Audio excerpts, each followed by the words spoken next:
So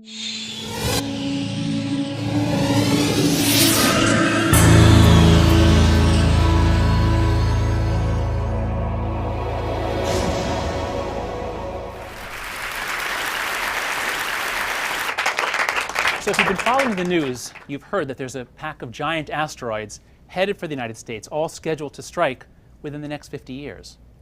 Now, I don't mean actual asteroids made of rock and metal. That actually wouldn't be such a problem, because if we were really all going to die, we would put aside our differences, we'd spend whatever it took, and we'd find a way to deflect them. I'm talking instead about threats that are headed our way, but they're wrapped in a special energy field that polarizes us and therefore paralyzes us. Last March, I went to the TED conference, and I saw Jim Hansen speak, the NASA scientist who first raised the alarm about global warming in the 1980s, and it seems that the predictions he made back then are coming true. This is where we're headed in terms of global temperature rises, and if we keep on going the way we're going, we get a 4 or 5 degree centigrade temperature rise by the end of the century. Hansen says we can expect about a 5-meter rise in sea levels. This is what a 5-meter rise in sea levels would look like. Low-lying cities all around the world will disappear within the lifetime of children born today. Hansen closed his talk by saying, imagine a giant asteroid on a collision course with Earth. That is the equivalent of what we face now. Yet we dither, taking no action to deflect the asteroid, even though the longer we wait, the more difficult and expensive it becomes. Of course, the left wants to take action, but the right denies that there's any problem. All right, so I go back from TED, and then the following week, I'm invited to a dinner party in Washington, D.C., where I know that I'll be meeting a number of conservative intellectuals, including Yuval Levin. And to prepare for the meeting, I read this article by Levin in National Affairs called Beyond the Welfare State. Levin writes that all over the world, nations are coming to terms with the fact that the social democratic welfare state is turning out to be untenable and unaffordable, dependent upon dubious economics and the demographic model of a bygone era. All right, now, this might not sound as scary as an asteroid, but look at these graphs that Levin showed. This graph shows the national debt as a percentage of America's GDP. And as you see, if you go all the way back to the founding, we borrowed a lot of money to fight the Revolutionary War. Wars are expensive. But then we pay it off, pay it off, pay it off, and then, oh, what's this? The Civil War. Even more expensive. Borrow a lot of money, pay it off, pay it off, pay it off, get down to near zero, and bang, World War I. Once again, the same process repeats. Now then we get the Great Depression and World War II. We rise to an astronomical level, around 118% of GDP. Really unsustainable, really dangerous. But we pay it off, pay it off, pay it off, and then what's this? Why has it been rising since the 70s? It's partly due to tax cuts that were unfunded, but it's due primarily to the rise of entitlement spending, especially Medicare. We're approaching the levels of indebtedness we had at World War II, and the baby boomers haven't even retired yet. And when they do, this is what will happen. This is data from the Congressional Budget Office showing its most realistic forecast of what would happen if current situations and expectations and trends are extended. All right, now, what you might notice is that these two graphs are actually identical. Not in terms of the x and y axes or in terms of the data they present, but in terms of their moral and political implications, they say the same thing. Let me translate for you. We are doomed unless we start acting now. What's wrong with you people on the other side and the other party? Can't you see reality? If you won't help, then get the hell out of the way. We can deflect both of these asteroids. These problems are both technically solvable. Our problem and our tragedy is that in these hyper-partisan times, the mere fact that one side says, look, there's an asteroid, means that the other side's going to say, huh, what? No, I'm not even going to look up. No. To understand why this is happening to us and what we can do about it, we need to learn more about moral psychology. So I'm a social psychologist and I study morality. And one of the most important principles of morality is that morality binds and blinds. It binds us into teams that circle around sacred values, but thereby makes us go blind to objective reality. Think of it like this. Large-scale cooperation is extremely rare on this planet. There are only a few species that can do it. That's a beehive, that's a termite mound, a giant termite mound. And when you find this in other animals, it's always the same story. They're always all siblings who are children of a single queen, so they're all in the same boat. They rise or fall, they live or die as one. There's only one species on the planet that can do this without kinship, and that, of course, is us. This is a reconstruction of ancient Babylon, and this is Tenochtitlan. Now, how did we do this? How did we go from being hunter-gatherers 10,000 years ago to building these gigantic cities in just a few thousand years? It's miraculous. And part of the explanation is this ability to circle around sacred values. As you see, temples and gods play a big role in all ancient civilizations. This is an image of Muslims circling the Kaaba in Mecca. It's a sacred rock. And when people circle something together, they unite, they can trust each other, they become one. It's as though you're moving an electrical wire through a magnetic field and it generates current. When people circle together, they generate a current. We love to circle around things. We circle around flags, and then we can trust each other. We can fight as a team, as a unit. But even as morality binds people together into a unit, into a team, the circling blinds them. It causes them to distort reality. We begin separating everything into good versus evil. Now, that process feels great. It feels really satisfying, but it is a gross distortion of reality. You can see the moral electromagnet operating in the US Congress. This is a graph that shows the degree to which voting in Congress falls strictly along the left-right axis, so that if you know how liberal or conservative someone is, you know exactly how they voted on all the major issues. And what you can see is that in the decades after the Civil War, Congress was extraordinarily polarized, as you would expect, about as high as can be.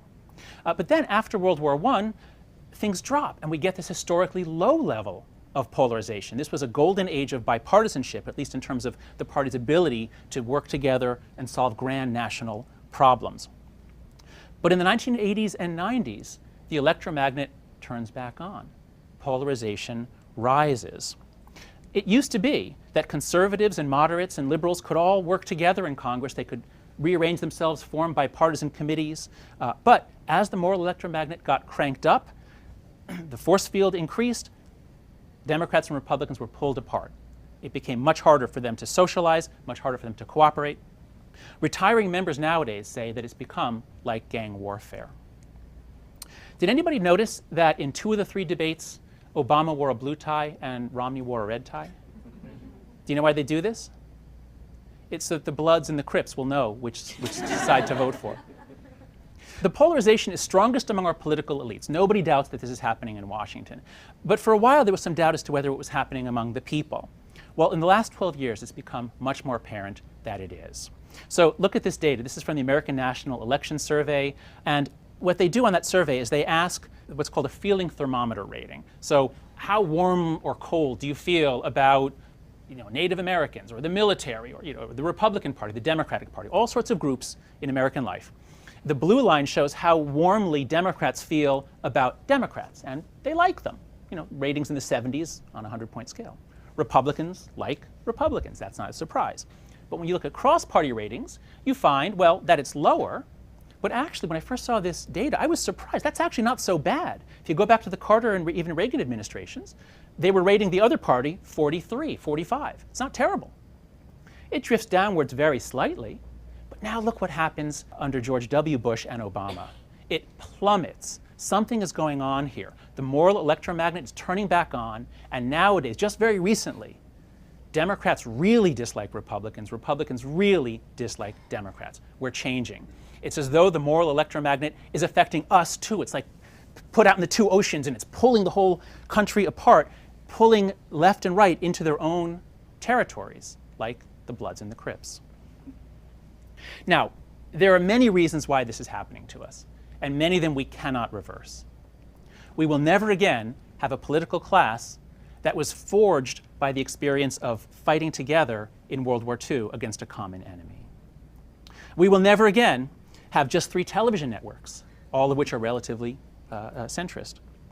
And we will never again have a large group of conservative Southern Democrats and liberal Northern Republicans making it easy, making there be a lot of overlap for bipartisan cooperation. So for a lot of reasons, those decades after the Second World War were an historically anomalous time. We will never get back to those low levels of polarization, I believe.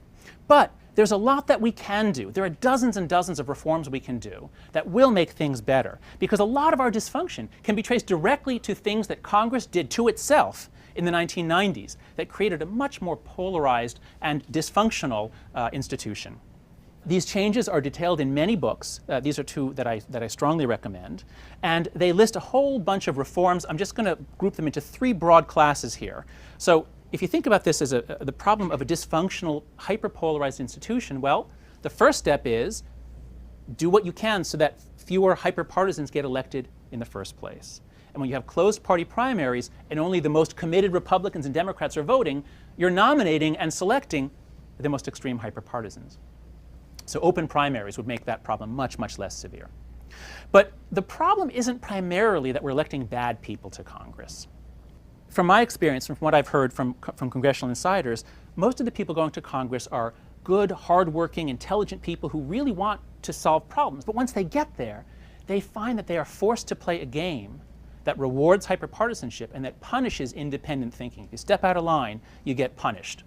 So there are a lot of reforms we could do that will counteract this. For example, the Citizens United ruling is a disaster because it means there's like a money gun aimed at your head. And if you step out of line, if you try to reach across the aisle, there's a ton of money waiting to be given to your opponent to make everybody think that you are a terrible person through negative advertising. But the third class of reforms is that we've got to change the nature of social relationships in Congress. The politicians I've met are generally very extroverted, friendly, very socially skillful people. And that's the nature of politics. You've got to make relationships, make deals. You've got to cajole, please, flatter. You've got to use your personal skills. And that's the way politics has always worked. But beginning in the 1990s, first the House of Representatives changed its legislative calendar so that all business is basically done in the middle of the week. Nowadays, congressmen fly in on Tuesday morning. They do battle for 2 days, and they fly home Thursday afternoon. They don't move their families to the district. They don't meet each other's spouses or children. There's no more relationship there. And trying to run Congress without human relationships is like trying to run a car without motor oil. Should we be surprised when the whole thing freezes up and descends into paralysis and polarization?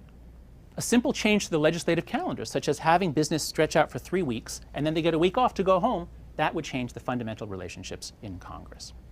So there's a lot we can do, but who's going to push them to do it?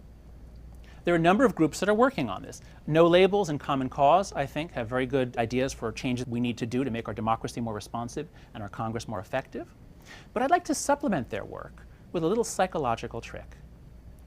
And the trick is this: nothing pulls people together like a common threat or a common attack, especially an attack from a foreign enemy. Unless, of course, that threat hits on our polarized psychology, in which case, as I said before, it can actually pull us apart. Sometimes a single threat can polarize us, as we saw. But what if the situation we face is not a single threat, but is actually more like this, where there's just so much stuff coming in, it's like, just start shooting. Come on, everybody, we got to just work together, just start shooting. Because actually, we do face this situation. This is where we are as a country. So here's another asteroid. We've all seen versions of this graph, right? Which shows the changes in wealth since 1979. And as you can see, almost all the gains in wealth have gone to the top 20% and especially the top 1%. Rising inequality like this is associated with so many problems for a democracy. Especially, it destroys our ability to trust each other, to feel that we're all in the same boat, because it's obvious we're not. Some of us are sitting there safe and sound in gigantic private yachts. Other people are clinging to a piece of driftwood. We're not all in the same boat, and that means nobody's willing to sacrifice for the common good. The left has been screaming about this asteroid for 30 years now, and the right says, huh, what? No, no problem, no problem. Now, why is that happening to us? Why is the inequality rising? Well, one of the largest causes after globalization is actually this fourth asteroid, rising non-marital births. This graph shows the steady rise of out-of-wedlock births since the 1960s. Most Hispanic and black children are now born to unmarried mothers. Whites are headed that way too. Within a decade or two, most American children will be born into homes with no father. This means that there's much less money coming into the house, but it's not just money. It's also stability versus chaos. As I know from working with street children in Brazil, mom's boyfriend is often a really, really dangerous person for kids. Now, the right has been screaming about this asteroid since the 1960s, and the left has been saying it's not a problem, it's not a problem.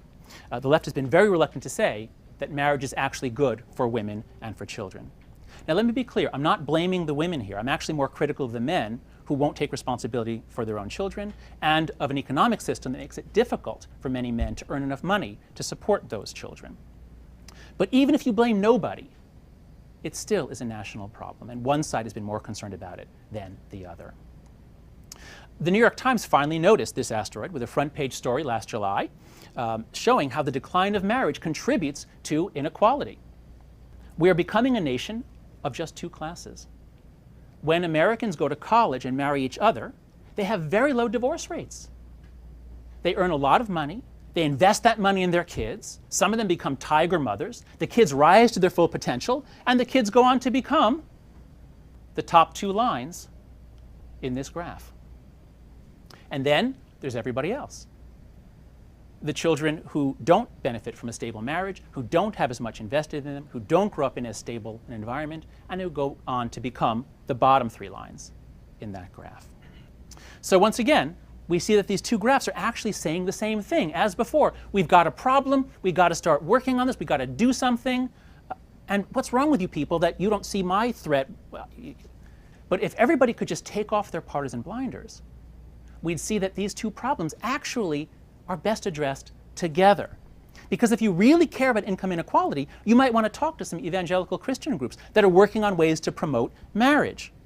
But then you're going to run smack into the problem that women don't generally want to marry someone who doesn't have a job. So if you really care about strengthening families, you might want to talk to some liberal groups who are working on promoting educational equality, who are working on raising the minimum wage, who are working on finding ways to stop so many men from being sucked into the criminal justice system and taken out of the marriage market for their whole lives.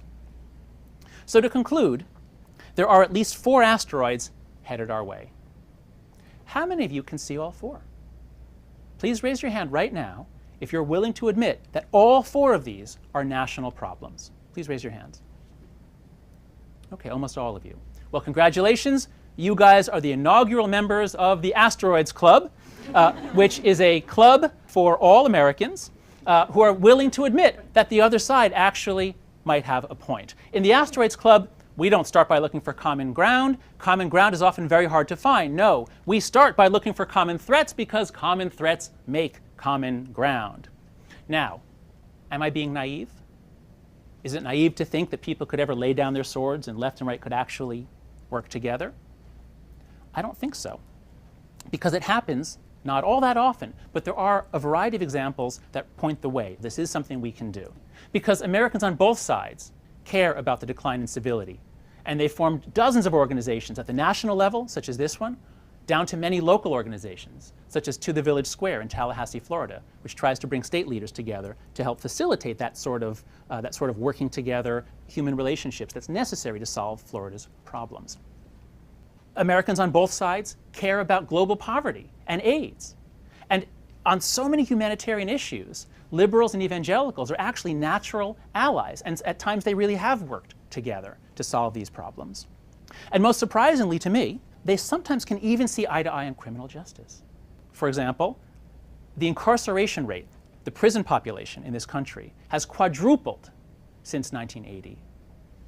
Now, this is a social disaster, and liberals are very concerned about this. The Southern Poverty Law Center is often fighting the prison industrial complex, fighting to prevent a system that's just sucking in more and more poor young men. But are conservatives happy about this?